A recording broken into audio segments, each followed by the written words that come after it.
स्वागत है आप सभी का एमएफ न्यूज पर। मैं हूं आपके साथ रोहित। कभी कांग्रेस में बगावत हुई तो इंदिरा गांधी को निष्कासित कर दिया गया। आर और ओ दो फ्रंट बन गए। कभी कांग्रेस में बगावत हुई तो एक नई पार्टी टीएमसी बन गई। कभी कांग्रेस में बगावत हुई तो एनसीपी का उदय हो गया। समय समय पर कांग्रेस में टूट होती रही। अब आज कांग्रेस में इस बगावत की चर्चा हम क्यों कर रहे हैं? दरअसल इस वक्त भी कुछ ऐसी ही बातें हो रही हैं और उसी पर चर्चा करेंगे। मेरे साथ हैं वरिष्ठ पत्रकार पंकज प्रसून। पंकज जी, 2025 में हम ये चर्चा क्यों फिर से एक बार कर रहे हैं कि कांग्रेस में इस वक्त सब कुछ ठीक नहीं है? नहीं, कांग्रेस में सब कुछ ठीक नहीं है ऐसा नहीं है, क्योंकि अनडाउटेड लीडर है राहुल गांधी। लेकिन कांग्रेस का इतिहास मैं आपको रिलेट करके बताऊंगा तो आपको बहुत कुछ समझ में आएगा कि क्या चल रहा है अंदर जी। सबसे पहले, जैसे कांग्रेस में जब भी की लिमिट क्रॉस होने लगती है ना, जब भी आप देखिए, जैसे 1974 में डीके बरुआ थे कांग्रेस के राष्ट्रीय अध्यक्ष। उन्होंने यह कह दिया कि Indira is India, India is Indira. तो हर किसी को लगा कि डीके बरुआ जो हैं वो इंदिरा गांधी के परम भक्त होंगे। बयान से तो वही लगता है ना। लेकिन वही डीके बरुआ जब इंदिरा गांधी को पार्टी से निकाला गया तो साइन करने वालों में पहला नंबर डीके बरुआ का था। मतलब जब जरूरत से ज्यादा करने लगे तो गांधी परिवार को सतर्क हो जाना चाहिए। वो जो निकाला था इंदिरा गांधी को पार्टी से, तो उसी वक्त एक कांग्रेस ऑर्गेनाइजेशन यानी कांग्रेस ओ बना और एक कांग्रेस इंदिरा, कांग्रेस आई बना। दक्षिणपंथी गुट बनाम इंदिरा गुट नहीं, वो दूसरा था। दक्षिणपंथी गुट वाला दूसरा था। ये ऑर्गेनाइजेशन मतलब संगठन जी, कांग्रेस संगठन और कांग्रेस आई, वैसा था वो। इंदिरा कांग्रेस प्लस कांग्रेस जो ओरिजिनल वाली जो कहते थे कि हम संगठन वाले हैं। अच्छा, तो ऐसे था वो डिवीजन। एक तो ये देखिए, जब जिसने कहा कि Congress Indira is India, India is Indira, उसी ने सबसे पहले निकलवाया। एक और मैं घटना की बात बता रहा हूं जी, कि वीपी सिंह का नाम बहुत सारे लोगों ने सुना होगा और वो पूर्व प्रधानमंत्री है भारत के।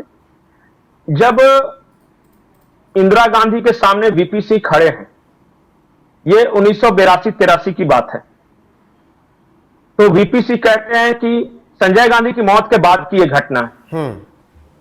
वो कहते हैं कि हे मां, हमें हमारा कृष्ण दे दे, हमें हमारा सारथी दे दे। ये वीपी सिंह कह रहे हैं, उनका भाषण है। और वो क्यों कह रहे हैं? उनके कहने का मतलब कि राजीव गांधी को हमें दे दो। इंदिरा गांधी की अब मौत हो चुकी, इंदिरा कह रहे, संजय गांधी की मौत हो चुकी है और राजीव गांधी को आना चाहिए। तो हे मां, हमें हमारा कृष्ण दे दे, हमें हमारा सारथी दे दे।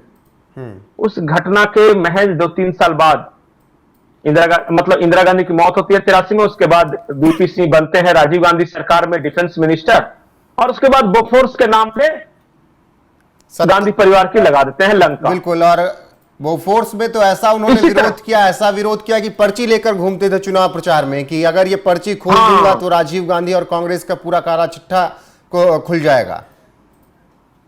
इसलिए मैं कहता हूं कि जब इस तरह का कोई बयान आया है ना, बहुत ज्यादा चमचागिरी वाला, तो समझिए कि वो आदमी आया है, डीके शिव कुमार का आया है। हाँ।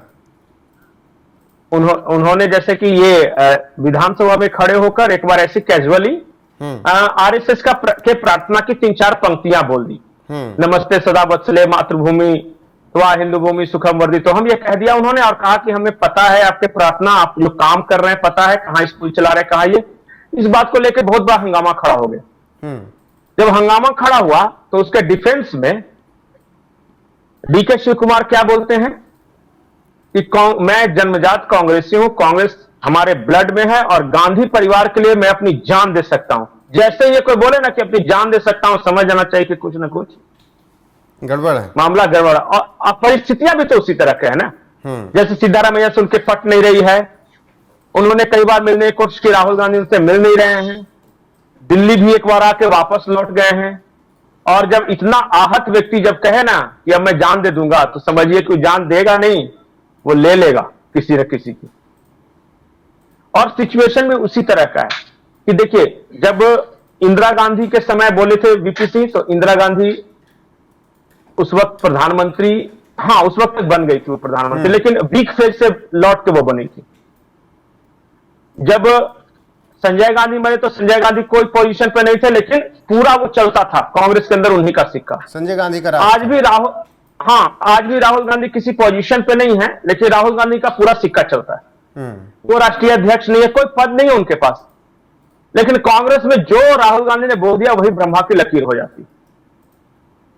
तो इसीलिए एक वरिष्ठ पत्रकार हैं, उन्होंने यह आशंका जताई कि कहीं ऐसा तो नहीं है कि फिर से कहीं, क्योंकि लगातार हार हार हार हार और उसके बाद फिर जिस तरह की राजनीति हो रही है, मतलब दुनिया जा रही है पूरब और राहुल गांधी जा रहे हैं पश्चिम। बिहार का चुनाव है, वहां सबसे बड़ा मुद्दा होना चाहिए बेरोजगारी, पलायन, तो राहुल गांधी वोट चोरी करके निकल रहे हैं, और निकल तो रहे हैं, हर बार उनके फैक्ट्स के साथ उनका काउंटर हो जा रहा है, फैक्ट चेक हो जा रहा है। वो भी नहीं हो तो गाली गलौज पे उतर जा रहे हैं। तो लग रहा है कि मतलब थोड़ा सा कुछ तो देखिए, अभी मैं कुछ बोल नहीं सकता, लेकिन मैं सिर्फ सिचुएशंस बता रहा हूं कि सिचुएशंस क्या हैं। लेकिन एक तरफ तो क्योंकि जी पहले सिचुएशन समझा दीजिए फिर।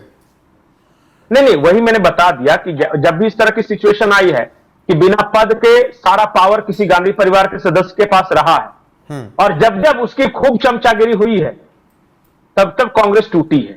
लेकिन जो लोग थोड़ा समझाने की कोशिश कर रहे हैं कांग्रेस में, उनको तो किनारे कर दिया जा रहा है। वो चाहे आचार्य प्रमोद कृष्णम की बात हो, जब वो कहते हैं कि कांग्रेस में दिक्कत इसलिए हुई क्योंकि वामपंथियों का कब्जा ज्यादा होने लगा है, चाहे शशि थरूर का ये कहना हो कि भाई कम से कम विदेशी मुद्दों पर तो देश के साथ और सरकार का साथ दीजिए, उन सबको किनारे लगा दिया गया।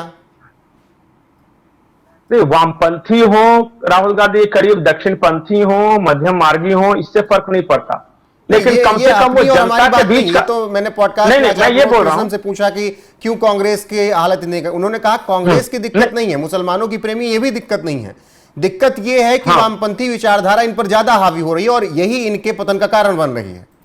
नहीं मेरा कुछ, ये आचार्य प्रमोद जी का आकलन है, मेरा आकलन कुछ और जी।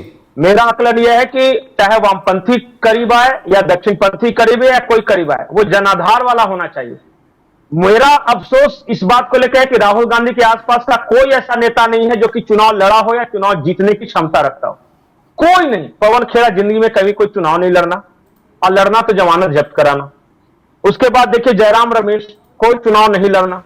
कन्हैया कुमार लड़ना तो बुरी तरह हारना, बिहार भर में सबसे ज्यादा वोटों से हारने का रिकॉर्ड कन्हैया कुमार। आप एक भी राहुल गांधी के आसपास ऐसा नेता बता दीजिए जो चुनाव लड़ता है और जीतता है, एक भी ऐसा नेता।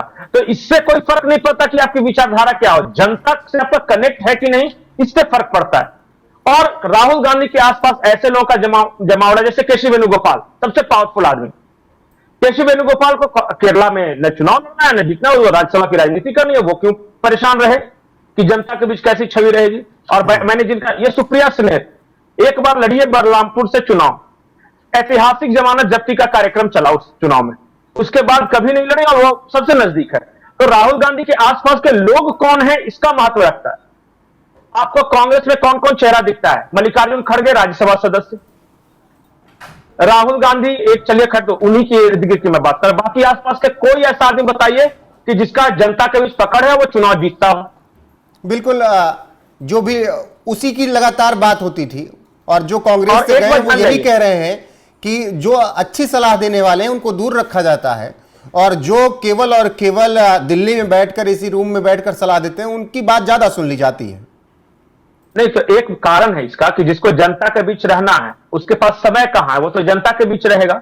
और ये सब वेल्ले तो 24 घंटे दे सकते हैं समय, क्योंकि इनका तो एकमात्र मकसद राहुल गांधी के आसपास ही रहना है। इनको कोई जनता के बीच जाके उनके दुख दर्द को थोड़ी ना सुनना है, इनको तो ताबड़तोड़ तेल मालिश करना है, चमचागिरी करनी है, तो ये 24 घंटे उसमें इन्वॉल्व रह सकते हैं। ठीक है पंकज जी, फिलहाल जिस तरीके से तमाम वरिष्ठ पत्रकार, राजनीतिक विश्लेषक ये दावा कर रहे हैं कि अगर कोई कांग्रेस में ज्यादा तारीफ आलाकमान की करने लगे तब तब बगावत हुई है, वो चाहे इंदिरा के वक्त रहा हो, राजीव के वक्त रहा हो, तो ऐसे में कांग्रेस को सतर्क रहना चाहिए। आलाकमान को यह समझना चाहिए कि ज्यादा तारीफ अगर कोई कर रहा है तो क्या कहीं उसके पीछे कुछ फायदा तो नहीं लेना चाह रहा है। फिलहाल आपकी राय क्या है, कमेंट करके जरूर बताइएगा। इस खबर पर बने रहेगा हमारे साथ। नमस्कार।